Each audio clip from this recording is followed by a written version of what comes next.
Graça e paz, meus irmãos. Amém. Louvado seja o nome de nosso Senhor Jesus Cristo.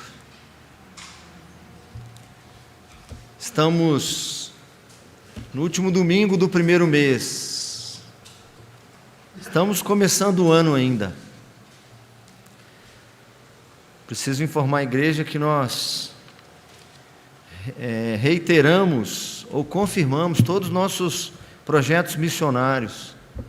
Continuaremos a investir na congregação Ebenezer, no programa Verdade e Vida, nos Gideões Internacionais.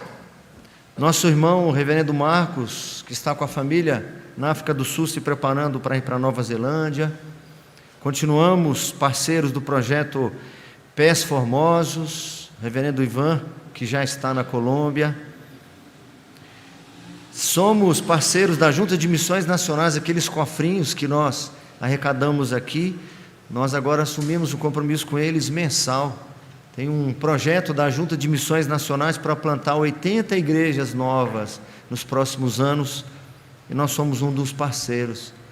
Continuamos sendo parceiro do André, o missionário lá em Portugal, entre os atletas.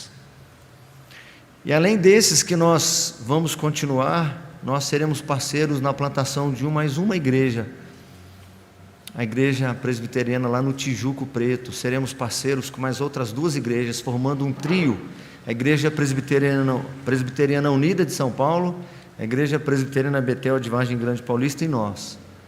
Está lá o seminário, já foi ordenado. Reverendo Neemias foi meu seminarista que assumiu o campo lá. Os irmãos que nos acompanham pela internet e que queiram contribuir com missões na igreja, a gente sempre projeta aí o nosso Pix. É só você colocar a sua oferta e no final da oferta colocar 03, que aí fica fácil para a administração da igreja identificar que é uma oferta missionária. E nós aqui temos os envelopes de missões para continuar contribuindo com missões. Vamos orar mais uma vez, antes da leitura do texto. Pai de misericórdia e graça, louvado e engrandecido seja o Teu nome. Nos prostramos diante do Senhor nesta hora, diante do Teu trono de graças. Nos curvamos ante os Teus pés, rogando a Tua graça e a Tua misericórdia. Sê gracioso para conosco, Senhor. Alimente nossas almas. Nossas almas têm fome de Ti, têm sede de Ti. Teu Espírito Santo que nos trouxe aqui, que nos reuniu como povo do Senhor, como uma representação da cristandade espalhada por esse mundo. E carecemos ouvir a Tua voz, Senhor. Fala com a Tua igreja. É oração que fazemos no nome santo e precioso de Jesus. Amém. Evangelho de Mateus, capítulo 7. Evangelho segundo registrou Mateus,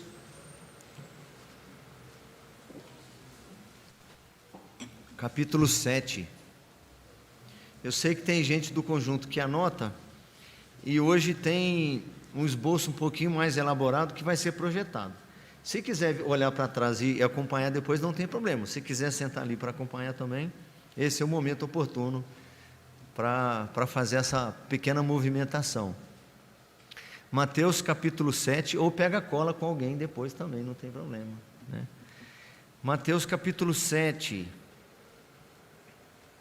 Depois de 34 sermões, chegamos finalmente no sermão 35º, inaugurando o capítulo 7.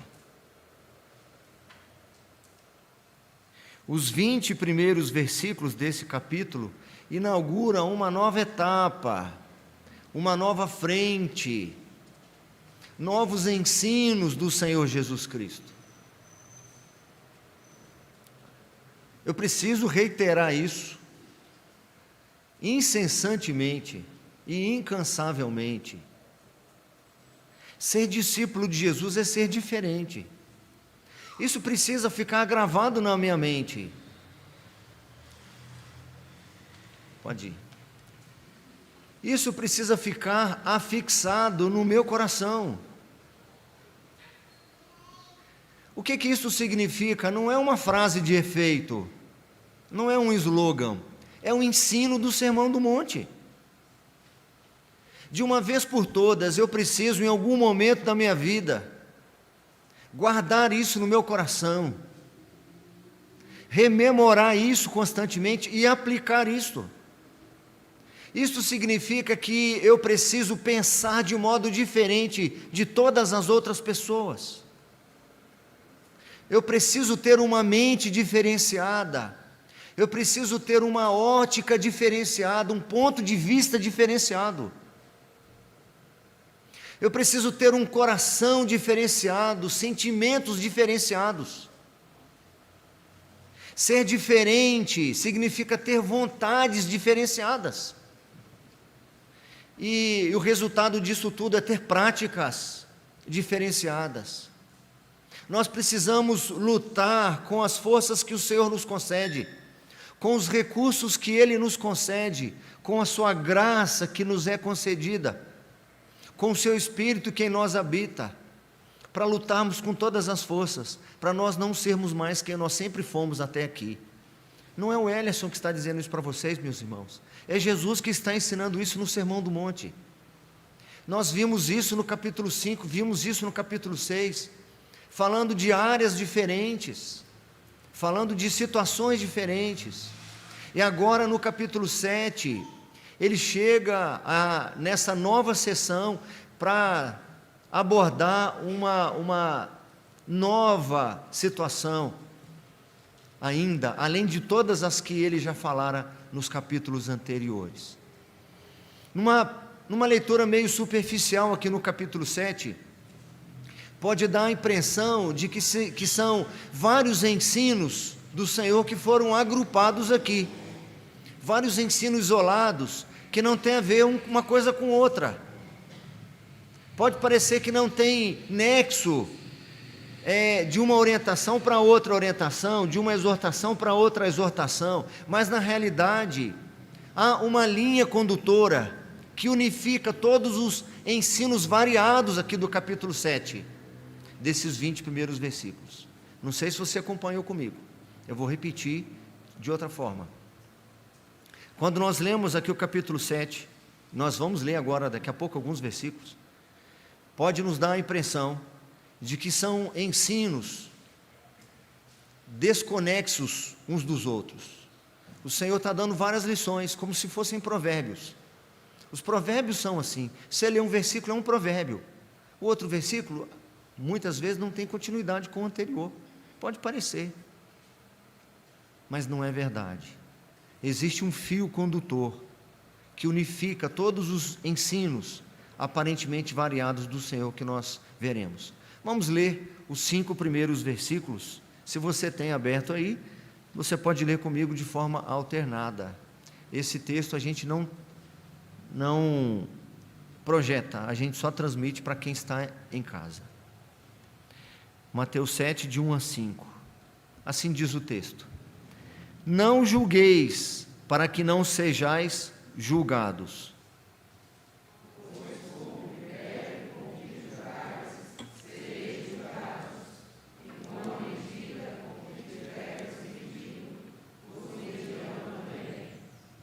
Porque vês tu o argueiro no olho de teu irmão, porém não reparas na trave que está no teu próprio?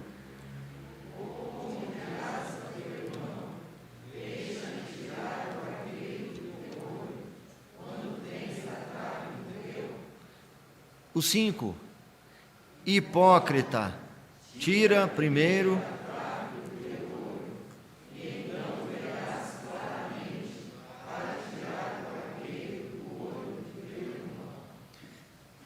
o fio condutor que percorre o versículo 1, o 2, o 3, o 4, o 5 e assim até o verso 20, são os relacionamentos. Nosso Senhor, que já nos ensinara que temos de ser diferentes quanto ao nosso caráter, quando fala das bem-aventuranças, diferentes quanto à nossa influência, quanto à nossa justiça, quanto à nossa religiosidade, quanto à nossa ambição, agora vai dizer que os nossos relacionamentos são diferenciados. Uma coisa que eu não mencionei de manhã e que veio à minha mente agora há pouco, é a própria oração sacerdotal de Jesus Cristo, quando ele diz que o relacionamento entre os crentes é tão diferenciado que o mundo teria a chance de crer que Jesus foi enviado pelo Pai, quando o mundo observar o relacionamento da igreja, quando o mundo observar que vocês vivem como vocês vivem, então o mundo crerá que o Pai me enviou. Tudo o que o Senhor ensinar aqui nos capítulos anteriores, em princípio, ensinos teóricos, de maneira a nortear a minha maneira de ser, agora precisa ser demonstrada. Você é diferente quanto ao seu caráter? Você de fato possui o caráter de Cristo?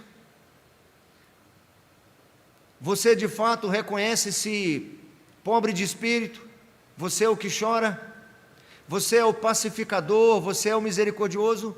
Então você agora, no capítulo 7, precisa expressar isto nos seus relacionamentos. E os primeiros 5 versículos tratam do relacionamento com o irmão. Depois nós veremos outros níveis de relacionamento que são apresentados aí no capítulo 20, mas todos falam sobre relacionamento. Então o nosso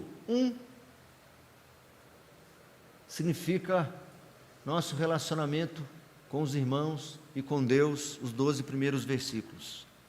Eu vou me deter hoje apenas nos 5 primeiros, e se for como pela manhã, eu não vou encerrar, preciso terminar igualzinho eu terminei de manhã.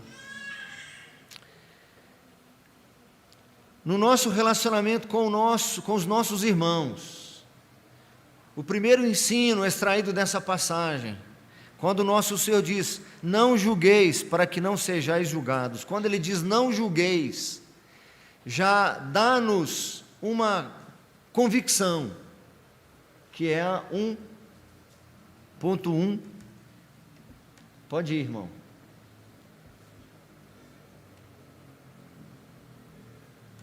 O irmão está aqui, estou olhando para o irmão lá atrás. Tem as próximas 2 linhas, pode ir. Primeiro ensino sobre o nosso relacionamento com o nosso irmão. Eu não sei se... deu certo. Agora pode pôr o próximo.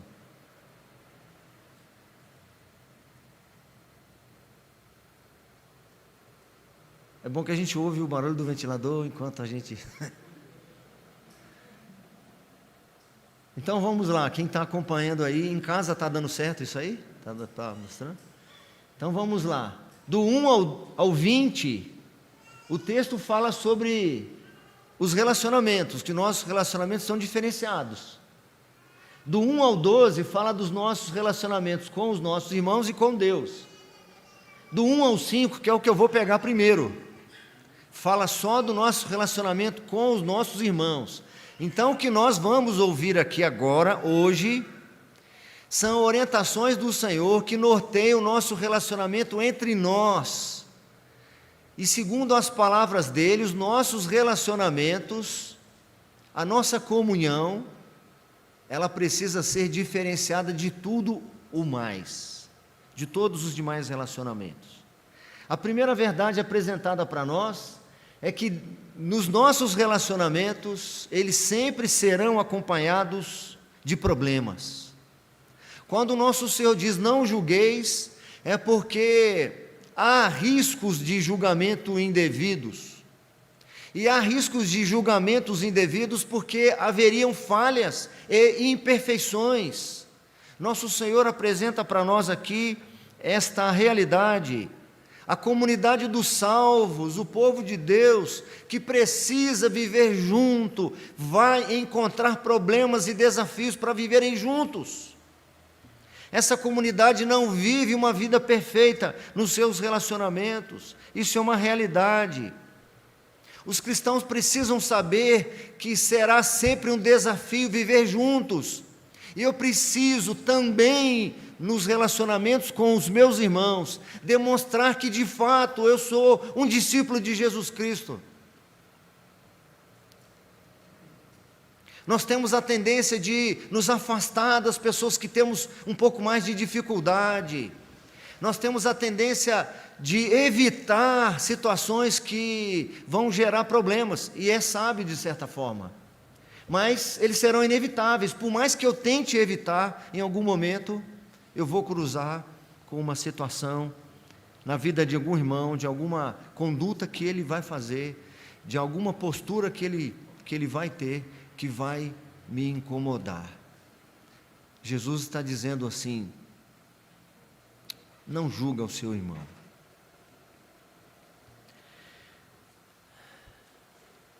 Há um problema nessa expressão, há um problema nesse imperativo. Muitas pessoas confundem o que significa não julgueis. Eu vou tentar explicar, primeiro, dizendo o que isso não significa. Entendo que nós estamos aqui colocando balizas, e vamos começar hoje, e vamos levar algumas semanas para colocar todas as balizas, todas as placas, todas as referências, todas as marcas que irão nos ajudar a lidar com os nossos irmãos. Aqueles que são mais fáceis de lidar e aqueles que são mais difíceis de lidar. Então, vamos com calma, a gente vai bem devagar, porque não é um texto fácil. O que não significa essa expressão de Jesus? Eu não posso entender isso errado. O que não significa não julgueis? No contexto próximo, ou seja, no próprio capítulo, nós vamos encontrar ensinos do nosso Senhor Jesus Cristo que demonstram que nós julgamos. Como que ele diz então não julgar?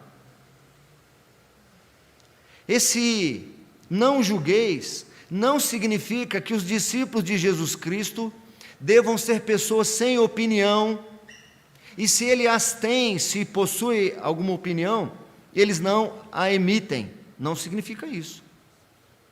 Não significa que a gente não pode ter convicções do que é certo e errado, do que é bom e ruim, do que é belo e do que é feio. Não significa isso. Não significa não ter senso crítico. Não significa não poder avaliar más condutas e más atitudes. Não significa isso. Não significa não avaliar os maus frutos. Não significa. Não significa investigar e identificar erros e pecados. Não significa isso. Não significa ser um pacifista que não se posiciona ante a injustiça. Eu não posso entrar nisso. Eu não posso julgar meu irmão. Mas o que ele está fazendo é injusto. O que ele está fazendo é impiedoso. Mas a Bíblia diz que eu não posso julgar. Não é isso que está sendo ensinado. O crente não é um relativista, que acredita que cada um tem a sua verdade. Não é isso. Não significa que cada um está no seu quadrado, e que a gente não interfere. Cada um tem a sua própria verdade. Cada um leva a sua vida do jeito que quer. Ele quer criar o filho desse jeito, que ele crie desse jeito. Quer conduzir seu casamento desse jeito, que ele conduza desse jeito. Nós vamos encontrar, por exemplo, aí no capítulo 7 mesmo, no versículo 6, se você tem aí, você pode ler comigo. Esse versículo nós não lemos antes. O nosso Senhor Jesus ensinando ainda sobre relacionamentos. Não deis aos cães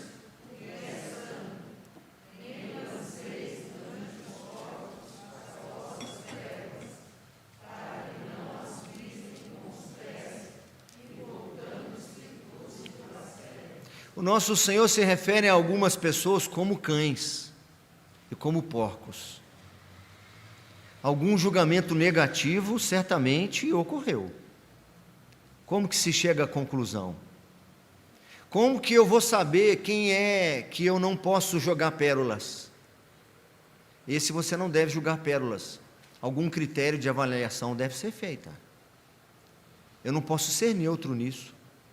Eu tenho que usar critérios bíblicos para poder chegar a essas conclusões.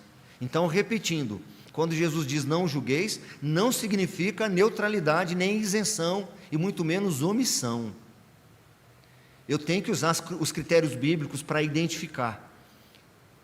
Como, por exemplo, aí no verso 15 dessa passagem, do capítulo 7, quando Jesus diz assim para os seus discípulos: acautelai-vos dos falsos profetas, que se vos apresentam disfarçados em ovelhas, mas por dentro são lobos roubadores. Como também chegar a essa conclusão dos falsos profetas? Que na realidade são lobos roubadores, sem fazer uma avaliação criteriosa. Quando nós vamos para o contexto remoto, para o restante das Escrituras, nós vamos encontrar o apóstolo Paulo, o apóstolo João, por exemplo, ensinando a igreja a terem critérios, a testarem, a avaliarem, a serem criteriosos, a terem bom senso, a saber a quem estão ouvindo, a saberem a quem estão pregando. Por exemplo, o apóstolo Paulo aos Coríntios, ele diz assim: geralmente se ouve que há entre vós imoralidade, e imoralidade tal, como nem mesmo entre os gentios. Como que ele chegou a essa conclusão de imoralidade? Ele está seguindo um padrão, um critério. E a partir desse padrão e desse critério bíblico, obviamente, ele avalia que a conduta de alguma pessoa é imoral, é indevida, é inadequada. Irmãos, nós vivemos uma época que às vezes nem os pais querem se envolver com os pecados dos filhos. Nós encontramos muitas vezes até dentro da própria família essa isenção. Sabe como é que hoje em dia os jovens, né, pastor? Sabe como é que é? A gente até ensina, a gente até fala, mas olha só, já está com 15 anos, olha como é que é. Quiçá com os irmãos em Cristo. Vivemos uma vida individualista, individualizada, de irmos ao local de culto, prestar o culto como se fosse uma missa. Quem foi católico como eu sabe o que eu estou dizendo. De ir lá, bater o cartão, cumprir o compromisso, voltar para casa como se nada tivesse acontecido, como se nenhuma transformação tivesse ocorrido, para viver do mesmo jeito que vivia antes. Cada um cuidando da sua própria vidinha. E ai de alguém que se vier me corrigir, coitado dos diáconos dos dias atuais, que não podem chamar a atenção das pessoas, que não podem corrigi-las. Então, voltando ao apóstolo Paulo, ele diz assim: geralmente se ouve que há entre vós imoralidade, e imoralidade tal como nem mesmo entre os gentios, isto é, haver quem se atreva a possuir a mulher de seu próprio pai. Ele está falando de gente dentro da igreja. E contudo, ele fala para toda a igreja agora: andais vós ensoberbecidos, e não chegastes a lamentar, para que fosse tirado do vosso meio quem tamanho traje praticou. Vocês deveriam ter avaliado isso. Vocês deveriam ter senso crítico e corrigido tamanha infâmia, que ele vai dizer daqui a pouco. Como que vocês ficaram inertes? Então, quando o nosso Senhor diz não julgueis, Ele não está dizendo, e eu tenho que insistir sobre isso, que a gente lava as mãos em relação uns aos outros, que nós não somos responsáveis uns pelos outros. Ele continua dizendo: eu, na verdade, ainda que ausente em pessoa, mas presente em espírito, já sentenciei, como se estivesse presente, que o autor de tal infâmia seja, em nome do Senhor Jesus, reunidos, vós e o meu espírito, com o poder de Jesus nosso Senhor, entregue a Satanás, para a destruição da carne, a fim de que o espírito seja salvo no dia do Senhor Jesus. Alguns, hoje em dia, não aceitam disciplina, não aceitam correção, Líderes de igreja, pastores, presbíteros e daí em diante não aceitam correção, não aceitam admoestação. Acham que é indevida qualquer orientação, qualquer admoestação feita por um irmão em Cristo, por menor que seja o irmão. Se ele estiver defendendo a verdade, ele deve ser ouvido. Não importa a sua posição, não importa se eu sou pastor, meu irmão, e o irmãozinho, por menor que seja, se o que ele me questionar for bíblico, eu tenho que me sujeitar. Eu conheço muitos colegas, e eu temo eu mesmo ter feito isso ou ser assim também. Não aceitar a admoestação de quem quer que seja, se estiver defendendo a verdade. Falei isso hoje pela manhã. Muitas vezes diáconos me chamaram a atenção, e eles estão no papel deles. Muitas vezes eu fiz isso de atender pessoas antes do culto, de ouvir pessoas antes do culto e acabar indo apressado para o culto, correndo. Muitas vezes diácono bateu na minha porta e falou: reverendo, está na hora do culto. Quem é você para falar comigo? Eu sei das minhas responsabilidades, eu sou o pastor da igreja, louvado seja o nome do Senhor.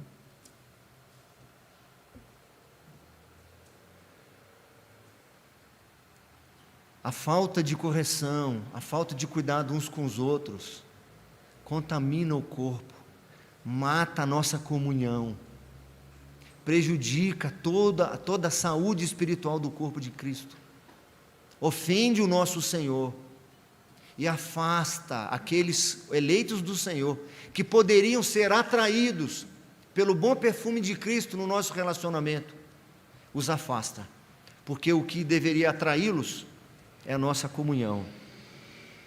Quando escreve aos Gálatas, o apóstolo Paulo diz o seguinte: mas, ainda que nós, ou mesmo um anjo vindo do céu, vos pregue evangelho que vá além do que vos temos pregado, seja anátema. Assim como já dissemos e agora repito, se alguém vos prega evangelho que vá além daquele que recebestes, seja anátema. Como chegar à conclusão se o que está sendo pregado para mim está correto, sem que eu tenha um critério de avaliação? Que o Senhor retire do nosso meio aquela falsa piedade, meus irmãos, de ouvir ensinos errados, de ouvir ensinos, nós ouviremos aqui no texto adiante, que nos incitam à rebeldia, que nos afastam do Senhor, e nós não nos ofendermos com isto, nós não nos incomodarmos com isto, nós olharmos para a pessoa e dizermos assim: mas a pessoa é gente boa, ele me trata tão bem, gosta tanto da minha família, a gente se conhece há tanto tempo. Se está ensinando o que não deve ser avaliado como tal. Aos Filipenses ele diz assim: acautelai-vos dos cães. Quem são os cães? Acautelai-vos dos maus obreiros, acautelai-vos da falsa circuncisão. Não julgueis, não significa não ter senso crítico para avaliar a conduta do meu irmão, para avaliar o que está sendo ensinado. E finalmente a palavra mais dura que eu encontrei, das do que o apóstolo Paulo usa, aos Gálatas ele diz assim, no capítulo 5, tomara até se mutilassem os que vos incitam à rebeldia. Não tem essa de meu chapa, meu camarada, ele é gente boa, gosto muito dele. Jesus, quando fala sobre tropeços, ele diz que essas pessoas que promovem tropeços para a fé dos mais fracos na fé, não deveriam nem ter nascido. Era melhor que pegassem uma pedra de moinho, amarrassem no pescoço e se jogassem no mar. Nós vimos aqui o que não significa. A letra B, eu vou, de forma resumida, dizer o que significa. O que significa esse imperativo? essa ordem do Senhor, não julgueis.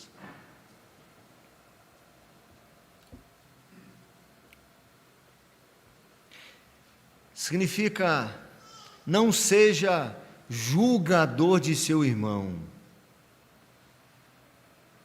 Não se coloque na posição de árbitros sobre ele. Não se coloque na posição de fiscal.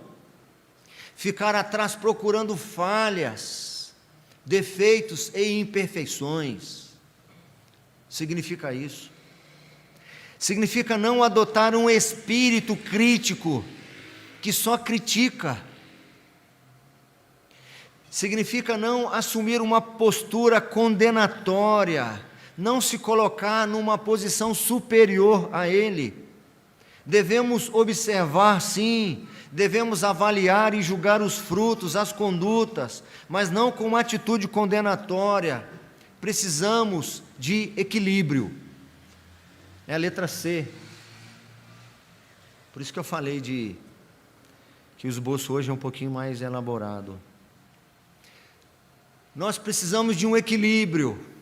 Ao mesmo tempo que eu preciso estar atento a comportamentos indevidos, imorais e inadequados dos meus irmãos,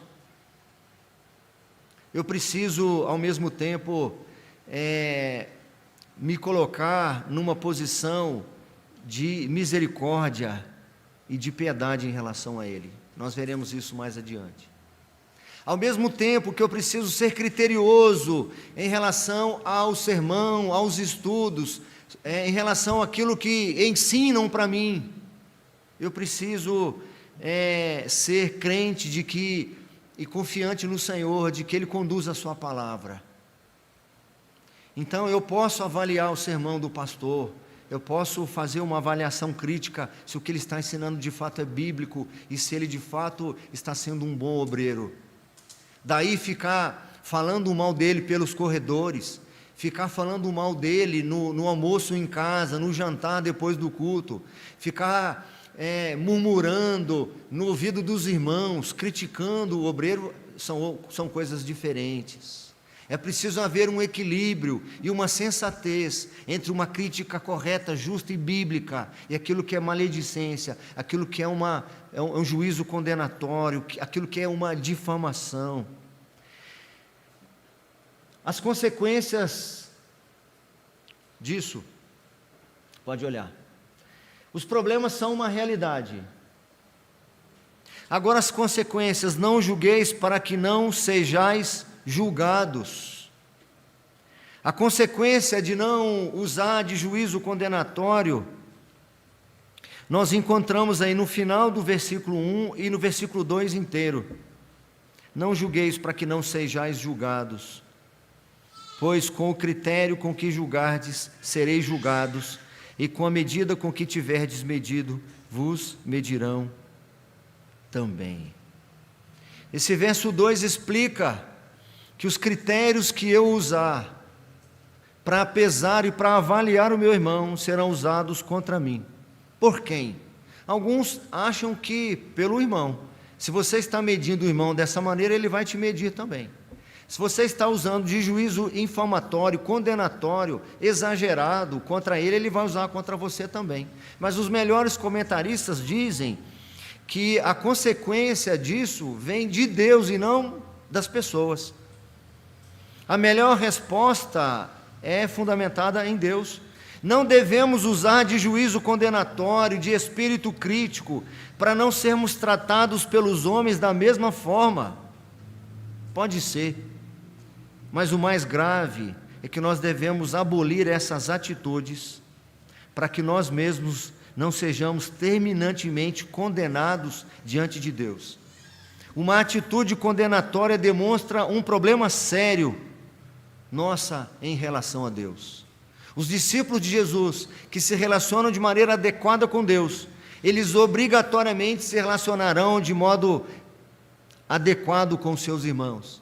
Quando nós nos relacionamos de forma inadequada, todas as vezes que eu tiver dificuldade para lidar com o irmão, Nós não estamos falando de falso irmão, que nós vamos ver mais à frente. Todas as vezes que eu tiver dificuldade para lidar com o irmão, para lidar com o meu cônjuge, para lidar com o meu familiar, para lidar com esses mais próximos, isso reflete uma dificuldade no meu relacionamento com o próprio Deus.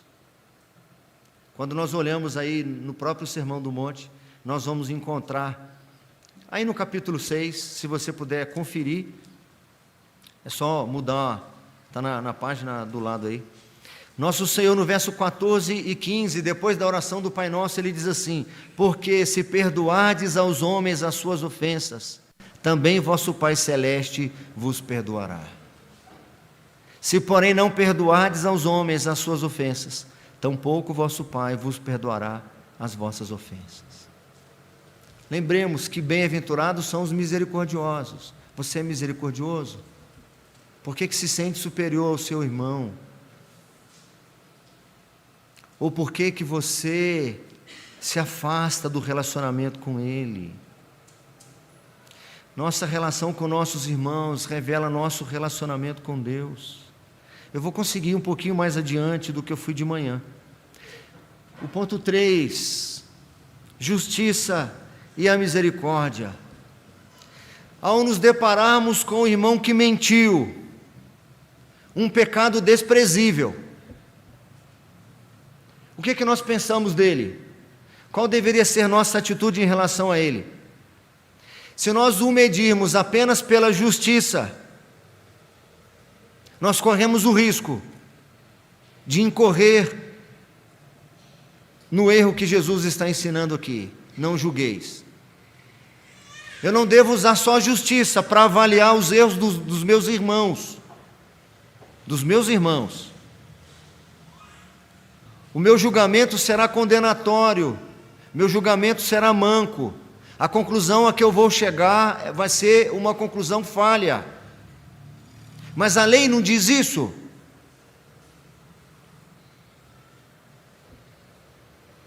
Mas se esse mesmo critério for usado por Deus em relação a nós, se Deus usar a mesma medida que eu estou medindo o irmão que mentiu para mim, o irmão que pecou de alguma forma, então olha só o equilíbrio. Eu preciso sim ter senso crítico e preciso, se o Senhor me permitir, corrigi-lo, mas eu preciso fazê-lo levando em conta a maneira com que o Senhor fará comigo, porque à medida que eu estiver medindo o meu julgamento em relação ao meu irmão, Deus vai usar comigo. É por isso que nós precisamos dessas duas colunas, justiça e misericórdia. Será que nós nunca usamos de artifícios em nossos argumentos? Será que nós nunca usamos meias verdades? Será que nós nunca ocultamos ou distorcemos a verdade? Nós mentimos também. E como nós queremos ser tratados pelo Senhor? No risco frio da lei? Na condenação plena e total? O Senhor, o tempo todo aqui, meus irmãos, está condenando a hipocrisia. Eu, muitas vezes, sou tentado a pregar um sermão de autoajuda, de motivação, de vitória, de triunfo. Mas quando eu vou para as Escrituras, eu não consigo fugir das verdades bíblicas que ensinam quem definitivamente eu preciso ser, como eu preciso viver, como eu preciso me relacionar, que perfume eu preciso exalar. Por que as pessoas poderiam dizer você é diferente? Com base em quê? Não é com base na minha afinação vocal, meus irmãos, que por sinal melhorou muito. Me dá vontade de cantar. Não é por causa da minha habilidade em usar as palavras, não é na minha articulação verbal, não é nem no meu zelo com a causa do Senhor, é quem definitivamente eu sou. É o perfume que eu exalo, é a luz que eu reflito. E a Bíblia me ensina, me desafia a ser muito mais do que ter. Quando lidamos, por exemplo, com um adúltero, com uma jovem que engravidou fora do casamento, apenas o critério da justiça, só abrir a Constituição e dizer que se puna.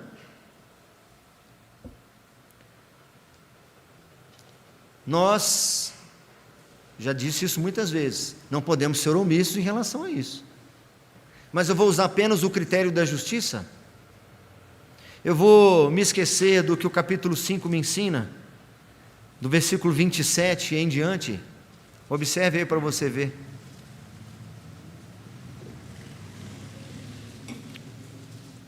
Capítulo 5, do 27 em diante. Vamos juntos, o 27 e o 28?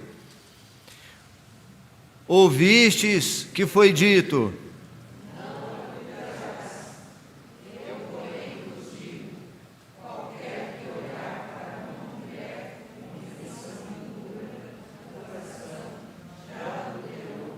nós queremos que o mesmo padrão de justiça que eu uso para avaliar as falhas dos meus irmãos, seja usada por Deus para me avaliar? Levando em conta que nenhum de nós está isento, imune, alheio a qualquer falha e pecado. Preciso usar a justiça, não posso ser omisso. Errado é errado. Eu não posso pensar assim, eu não vou falar que o irmão está errado, porque quem sou eu para falar? Não, a Bíblia me ensina que é preciso haver correção. A Bíblia ensina que no nosso relacionamento, nós nos admoestamos uns aos outros, nós corrigimos uns aos outros, nós mostramos, não é agradável. É por isso que a Escritura também ensina que quando eu admoesto um ímpio, eu faço um inimigo, mas quando eu admoesto o justo, não lembro agora, eu ganhei um amigo. A lógica é mais ou menos essa. Queremos que o nosso padrão de justiça seja o mesmo padrão usado por Deus, ou nós vamos querer usar, ou queremos que, em relação às nossas próprias faltas, aos nossos olhares impuros para o sexo oposto, sejam avaliados de outra maneira. Ao meu irmão, apedrejamento, mas para mim, graça. Ao meu irmão, a lei, para mim, a misericórdia. Na realidade, todos nós deveríamos querer aquilo que Davi pede no Salmo 51, quando está orando a Deus, ele diz: compadece-te de mim, ó Deus, segundo a tua benignidade, e segundo a multidão das tuas misericórdias, apaga as minhas transgressões. Quando eu chego com essa premissa para o meu irmão, a graça se sobressai a quaisquer falhas que ele tiver cometido. Último, a omissão. É 1.1.4, a omissão. Já vimos que isso não significa, que acabamos de ouvir, que o discípulo de Jesus nunca deva denunciar o pecado, exercendo então uma falsa piedade. Tadinho, todos somos pecadores, e ele é pecador também. Não devemos ter uma conduta de verdadeira omissão e negligência. O exemplo dado por nosso Senhor Jesus Cristo, aí nos versículos 3 e 5, significam que o argueiro, que é um cisco, no olho do irmão, precisa ser removido. Tu, porém, diz aí o 7, no versículo 3 que nós lemos: porque vês tu o argueiro no olho de teu irmão? Esse argueiro no olho do irmão não é virtude, é vício. Esse argueiro, esse cisco, precisa ser removido, mas ele não pode ser removido por quem tem uma trave no seu olho.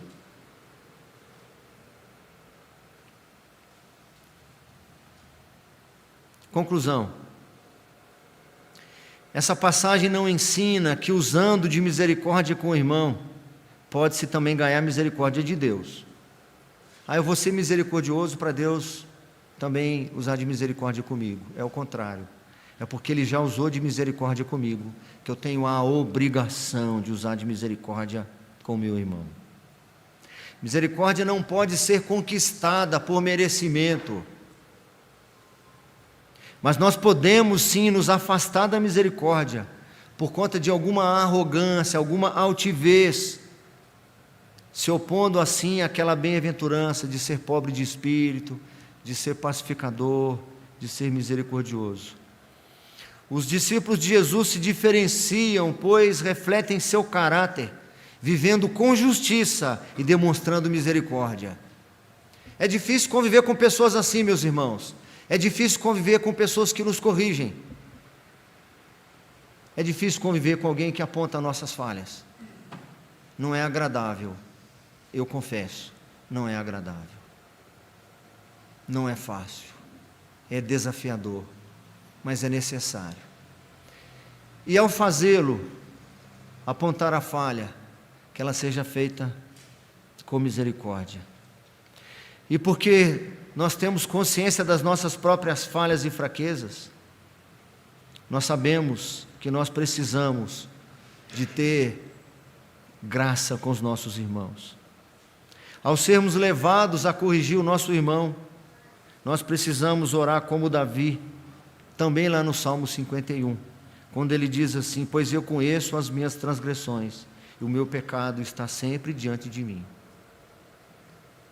Não é fácil corrigir, não é fácil admoestar, não é fácil apontar falhas, da mesma forma que não é fácil recebê-las, mas é preciso acontecer. Tem pessoas que fogem do gabinete pastoral, do aconselhamento pastoral, quando começam a ouvir algumas verdades, mesmo que elas sejam feitas com amor. Vamos treinar nossos ouvidos, meus irmãos.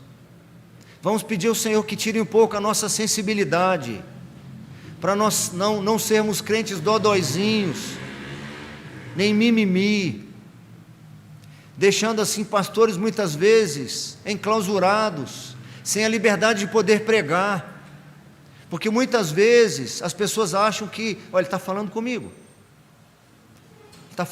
não vou voltar mais na igreja. O pastor então ele tem que começar a avaliar o que ele não vai dizer, para as pessoas não acharem que ele está mandando um recado para elas. Nós precisamos ser mais abertos para ouvir as críticas, os comentários, e precisamos ser mais corajosos para fazê-lo, para chegar nos irmãos que estão sobre a sua orientação, sobre a sua liderança, ou sobre o seu convívio, sua responsabilidade, a sua área de atuação, e em particular, de maneira sábia, de maneira adequada, corrigir e admoestar.